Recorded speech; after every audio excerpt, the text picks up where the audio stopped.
Now let me tell you what I want to do, and then I want to have a conversation to get your ideas and to get more stories, because I think it's those stories that put a human face on what we're talking about.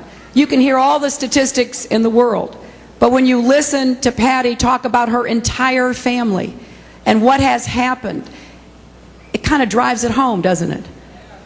And when you listen to Bruce talk about all the jobs that used to be here, and then what's happened, and how important it is that we get our act together as a country to start producing and keeping jobs again right here in Indiana and America. It sort of gives you a sense of why this campaign is so critical. Because we cannot afford 4 more years of the same, and we cannot afford to have a president who doesn't get up every day and goes to work to fight for all of you. So here's what I will fight for. Let's close the tax loopholes for companies that outsource jobs out of Indiana to another country.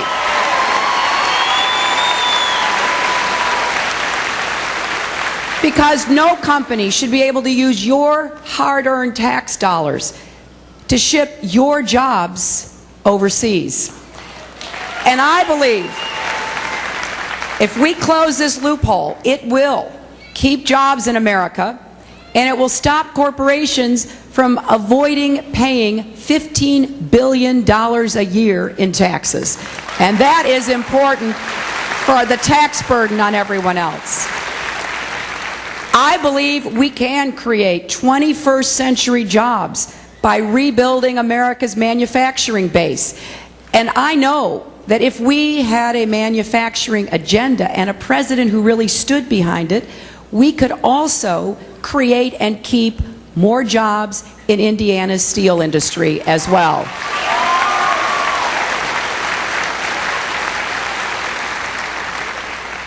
You know, I represent New York, and New York has all of the problems and all of the possibilities that we find in America today. Parts of my state are doing really well, but in upstate New York, in places like Buffalo or Jamestown or Rochester, a lot of the same problems that you face. Jobs going, people not investing, the government actually working against that investment. And there is no clearer example of that than what's happened with our steel industry. You know, steel has survived and thrived through decades of hard work and innovation. Now, Indiana Steel is not only critical for your jobs and the economy of this state, but for America's economy and for our national security. We cannot be dependent upon other countries for the steel we need to produce those Humvees, to produce those other kinds of important national defense materials. So I'm committed to ensuring that we have the cleanest, safest, most economically productive steel industry in the world. And I will help strengthen our steel industry and our auto industry and all the other manufacturing sector jobs that we have by investing in the Manufacturing Extension Partnership and by retooling our factories for the 21st century. Because of the loss of jobs throughout New York, I helped to start the Bipartisan Manufacturing Caucus in the Senate. Senator Bai is a member. We get together, we talk about what we want to do to save our jobs. I believe strongly that a president committed to manufacturing would be able to do that. Because if you see it as a high priority, you can move the agenda forward. And I would be a strong partner and a champion for manufacturing right here in Indiana.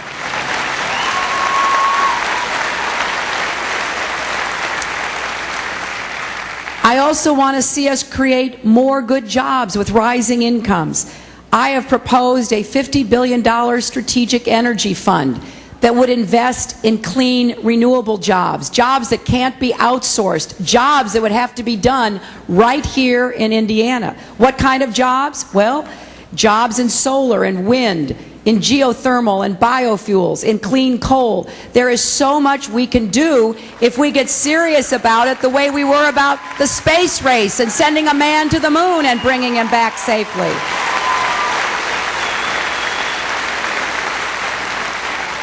And how would I pay for this strategic energy fund? Well, I would pay for it by taking the tax subsidies away from the oil companies. They don't need your tax dollars to make a profit.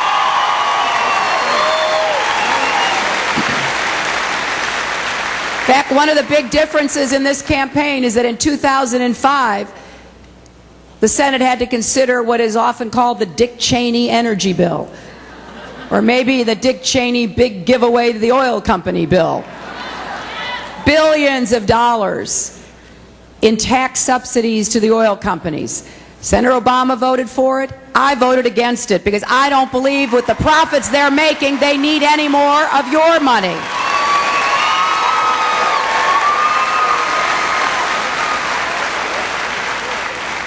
We need new tax credits for small businesses to provide health care to their employees, and tax credits to individuals like the members of Patty's family who lose their jobs and then lose their health care. We have got to fix this health care situation because it is not working for hard-working Americans. We also can start investing in infrastructure again. Think of what we could do putting people to work if we were investing in roads and bridges and tunnels and water systems that would help grow our economy. We've done it previously in our country's history. We're not doing it enough now, and what's the result? You know, a bridge collapses in Minnesota, a levee collapses in New Orleans. Everybody knows about congestion and all the other problems we have. It's time we got our economy moving again by putting Americans to work to actually take care of building and maintaining the important infrastructure that we have.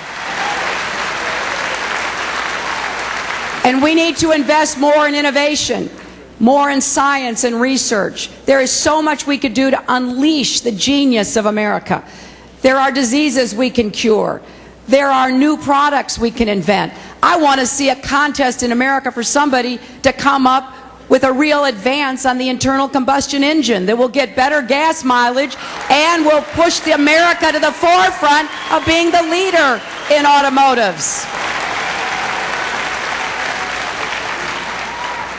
We need a trade policy that works for working families. We need a trade timeout. No more trade agreements until we look through every single one we have and figure out how we want to change them so they work better for American workers and the American economy.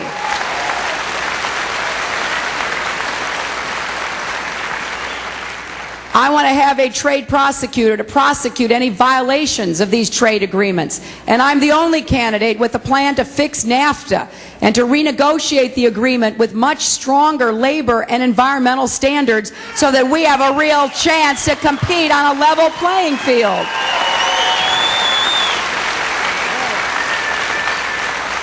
And when I tell you that I will fix NAFTA, I mean it. I'm not just saying it because I'm here in Indiana campaigning to be your president. I think we have to make these changes. And there is nothing more important than getting tough on China and the way that they manipulate their currency and how they violate the trade rules of the global economy. You know, we play by the rules, and we have the biggest market in the world. Everybody wants to come in and sell things to us. Well, that's fine. I just want to be sure we have the same opportunity to sell things to them. And I want to also be sure they're not sending us lead-based toys and contaminated pet food and polluted pharmaceuticals. So we've got to stand up and say, no more. We're not going to put up with that. We're going to stand up for American workers and American consumers.